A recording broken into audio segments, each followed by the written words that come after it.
अर्धसैनिक बल है। जैसे फोर्स होता है वैसे ही अर्धसैनिक बल भी होता है। पैरामिलिट्री फोर्स इसको बोलते हैं, CAPF, central armed police force के अंतर्गत ये आता है। CISF, CRPF, BSF, ITBP.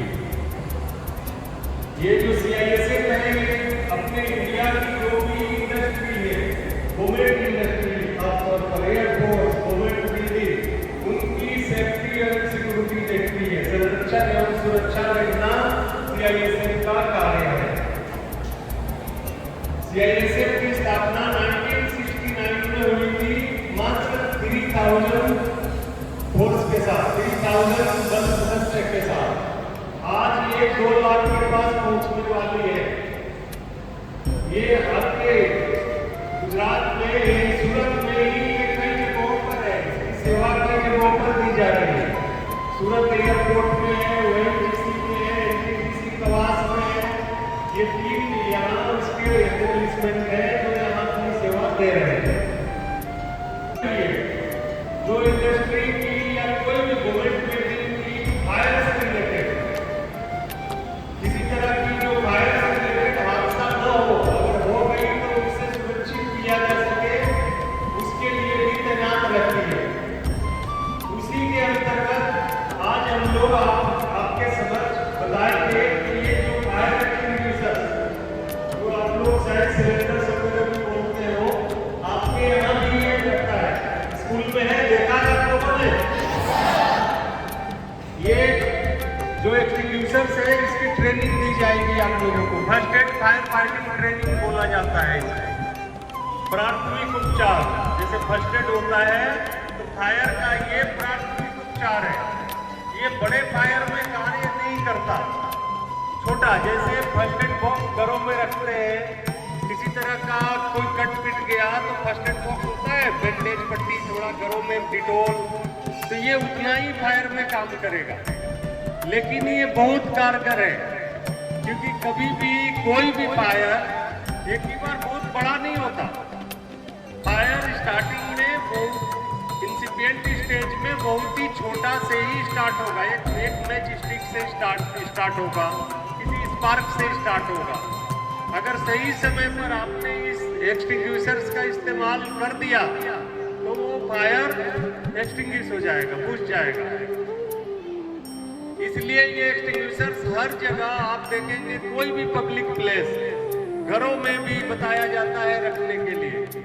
और बहुत सारे सोसाइटी घरों में रखा भी जाता है, गाड़ियों में रखा जाता है, ताकि किसी तरह का हादसा हो जाए, फायर हो जाए तो आप तत्काल उससे बुझा सको। क्योंकि वही अगर आप छोड़ दोगे तो वो फायर बहुत बड़ा हो जाएगा और फिर उसको एक्सटिंग्विश करना, बुझाना मुश्किल हो जाएगा। उससे बहुत ज्यादा देश की हानि होगी, खुद पर्सनल भी हानि होगी, उसमें लाइफ लॉस भी होगा। तो इसलिए इसकी ट्रेनिंग बहुत महत्वपूर्ण है। ये एक्सटिंग्विशर्स में अलग अलग टाइप होते हैं।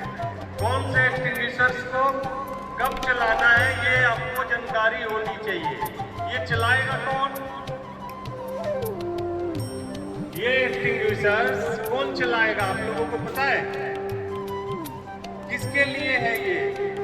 आपके स्कूल में लगा रखा है, किसके लिए?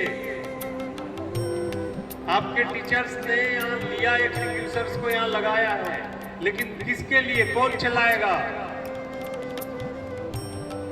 फर्स्ट एड कौन देता है? फर्स्ट एड, प्राथमिक उपचार जो होगा, घरों में भी बैंडेज पट्टी रहता है, चोट लग गई, कट गया, कोई बच्चा बताओ, कोई भी बच्चा बताओ। ये मेरी आवाज क्लियर हो रही है, नहीं हो रही? हो रही है। ऐसा तो नहीं वन वे कम्युनिकेशन हो रहा है, मैं बोल रहा हूँ और आप लोगों को कहीं कुछ समझ में नहीं आ रहा, ऐसा है क्या? क्लियर हो रहा है? तो घरों में भी जो विंटेज पट्टी फर्स्ट एड रखते हैं उसका इस्तेमाल कौन करता है? वो घर में रहने वाला करता है ना। तो वैसे ही इस एक्सटिंग्विशर्स का इस्तेमाल आपको ही करना है। किसी तरह का कोई हादसा हो, फायर हो, तो उसको आपको ही चलाना है। आपके टीचर्स चलाएंगे, बड़े क्लास के जो बच्चे हैं वो चलाएंगे। इसलिए इसको चलाना आपको आना चाहिए। अच्छा चलो, कोई बच्चा हमें ये बताओ कि फायर क्या है? गैस कोई भी जलने वाला वो फ्यूल हो गया। दूसरा, उसको जलाने के लिए वो हीट, वो टेम्परेचर जो उसको जला सके वैसा टेम्परेचर। सपोज लकड़ी है, मोटी लकड़ी है, तो वो एक तुरंत माचिस की तिल्ली से नहीं जलेगी, लेकिन एक पेपर है वो जल जाएगी। तो इसलिए रिक्वायर्ड टेम्परेचर जो जरूरत है वो टेम्परेचर। लकड़ी के लिए भी ज्यादा टेम्परेचर चाहिए, पेपर है उसके लिए कम चाहिए। कोई और भी मेटल है जैसे आपके यहाँ सोडियम वगैरह है, उसके लिए अलग टाइप से केमिकल रिएक्शन से वो जल जाएगा।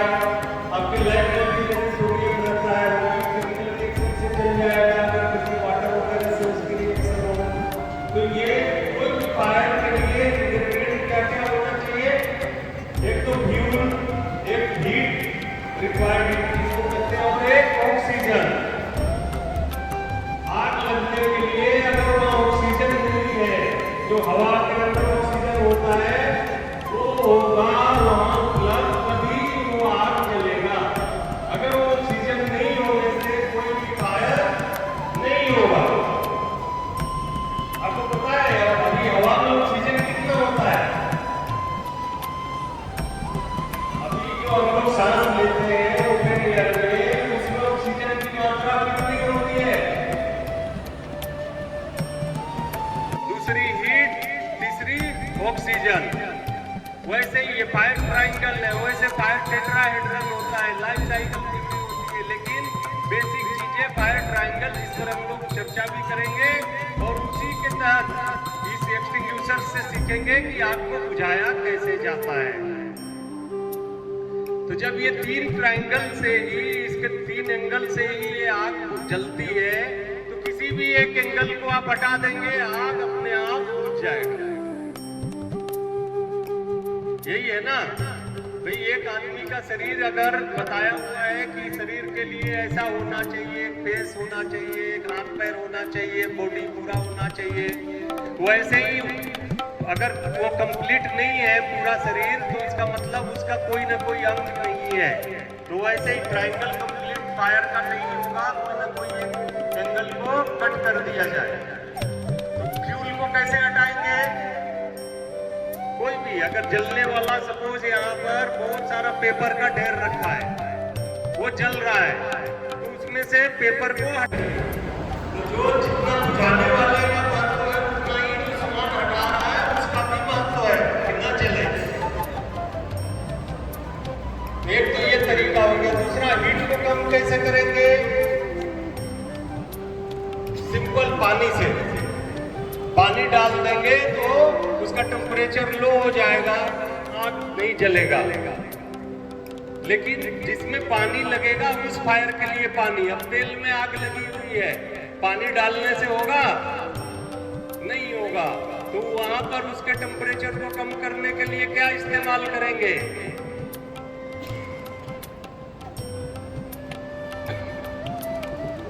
तो उसके लिए झाग होता है, फोम वाले एक्सटिंग्विशर, झाग वाले।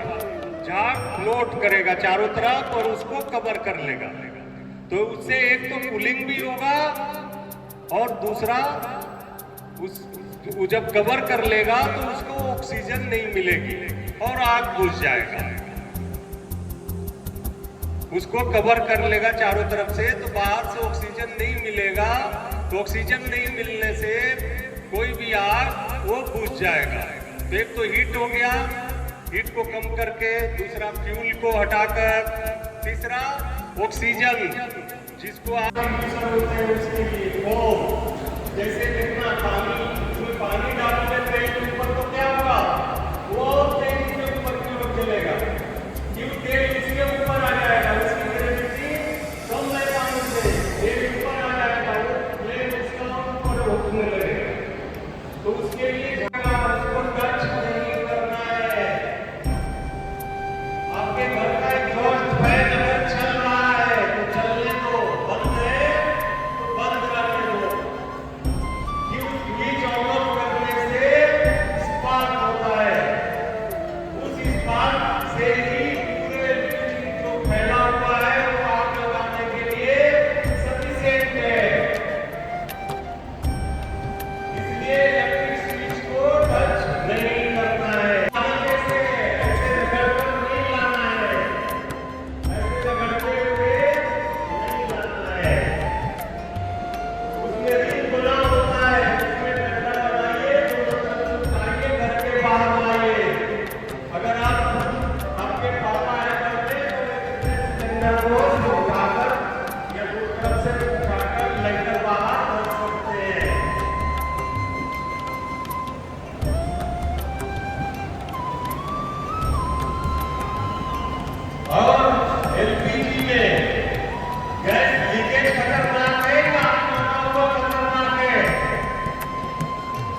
एलपीजी लीकेज ज्यादा डेंजरस है या आग लगा हुआ? लीकेज ज्यादा डेंजरस है। आग लगा हुआ तो जैसे चूल्हे में चलता था वैसा वो सिलेंडर के पास चलने लगेगा, उसके रेगुलेटर के पास यही होगा। वो वहां चल रहा था वहां चलेगा, वो फिर चलने नहीं देना है, काफी बाहर की तरफ ले आता है। लीकेज तभी होगा जब रेगुलेटर खराब होता है, या आग भी तभी लगेगा। तौर पर पिछले कोड नहीं मिलेगा, लेकिन आपके यहाँ भी लेबोरेटरी वगैरह में सोडियम वगैरह का फायर होने का चांसेस रहता है, इसलिए उसकी इस्तेमाल भी ये इसलिए बंद जगहों में ही कारगर होता है, जो गैस वाले एक्सटिंग्विशर्स है। ये अभी हम लोग बाहर इसकी आग जलाएंगे और आप लोगों से ही उसे बुझवाएंगे, एक्सटिंग्विश कराएंगे, ठीक है? अब ये हो गई फायर की बातें। अब छोटी छोटी और भी अपनी सुरक्षा की बातें, सेफ्टी की बातें। आपके मान लो कहीं आप किसी बिल्डिंग में हो, घरों में हो, भूकंप आ गया, आप क्या करोगे? अर्थक्वेक आ गया, आप स्कूल में हो, अर्थक्वेक होने लगा, आप क्या करोगे? उस एरिया से बाहर चले जाएंगे जहाँ पर भी भूकंप आया है, और किसी ओपन एरिया में जाके खड़े हो जाएंगे, और घर में जो भी सामान है उसको लेना नहीं है। और सबसे पहले तो हमको वहाँ पे उस टाइम में पैनिक नहीं होना है, जितनी जल्दी हो सके उस जगह से, अगर बिल्डिंग के टॉप फ्लोर पे या फिर किसी फ्लोर पे तो वहाँ से बाहर आ जाना है। और अगर जैसे नीचे है और अगर हमारे पास निकलने का टाइम नहीं है तो किसी ऐसी जो जैसे बेंच है या कोई बड़ा डेस्क है उसके नीचे आ जाता है। बहुत बढ़िया, तालीम जाओ इसके लिए। जिस जगह में हो, जिस क्लास में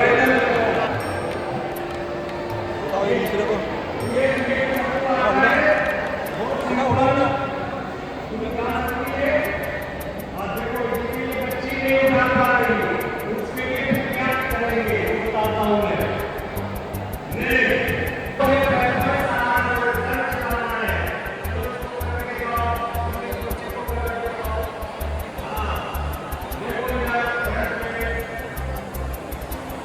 उसके पैर को, ताकि वो आपके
सकते हो।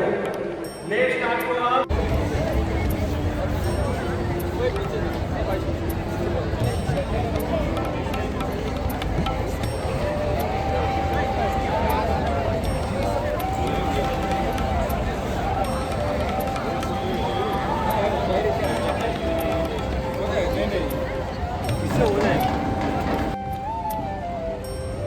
ये CO2 गैस एक्सटिंग्विशर से आग जो बुझाया जाएगा आपको, ये आप देखना, ये थोड़ी देर में बुझेगा, एक्सटिंग्विश होगा, फिर वो जलने लगेगा।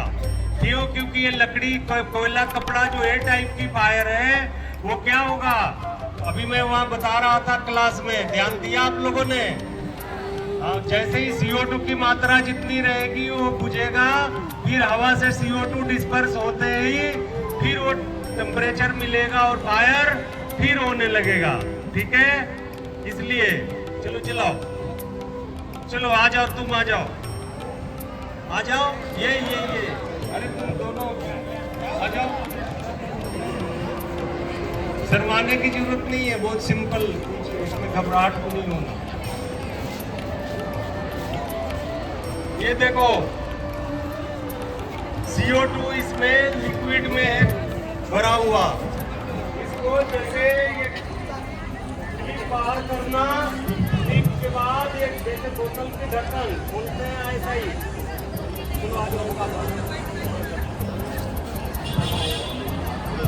सेम बोतल की ढक्कन की तरह एंटी क्लॉकवाइज उसको रोटेट करो, CO2 गैस बाहर आने लगेगी।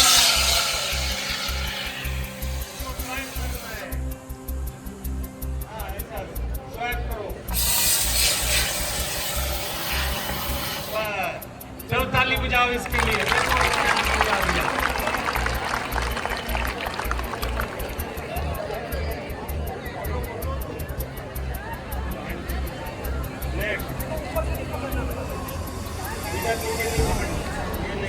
ये देखो कोल्ड बर्न हो जाएगा ऊपर।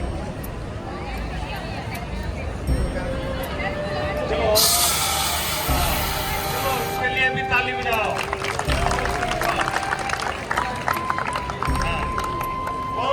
देखो, लेकिन ये देखो CO2 लिक्विड है, ये आइस हो गया ऊपर, -76 डिग्री का टेम्परेचर बिल्डअप होता है इसके अंदर।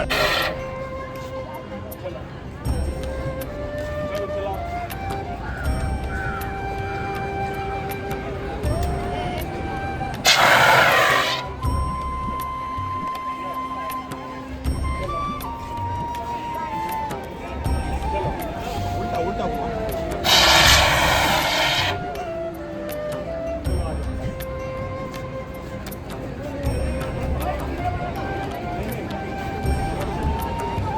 सर कोई टीचर लोग भी चलाएंगे?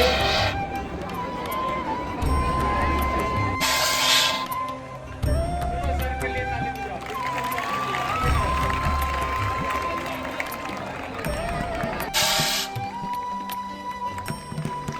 धन्यवाद। नेक्स्ट ड्राइव, अगर आपने लापरवाही की तो से चोट भी लगेगा, तो लूज नहीं छोड़ना, एक हाथ से इसको पकड़ना है, एक हाथ से टीम को पकड़ो, छोड़ना भी है दूर से, छोड़ो छोड़ो छोड़ो, हाँ ये कमजोर है थोड़ा, चलो दूर से चलो चलो,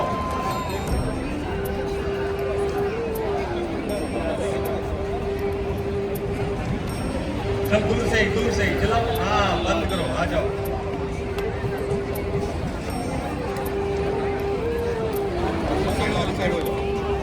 ये कभी भी आग बुझाते समय विंड डायरेक्शन का भी ध्यान रखना है।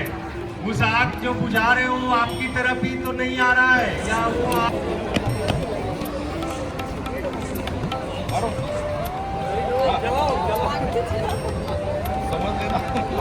ताली बजाओ इसके लिए।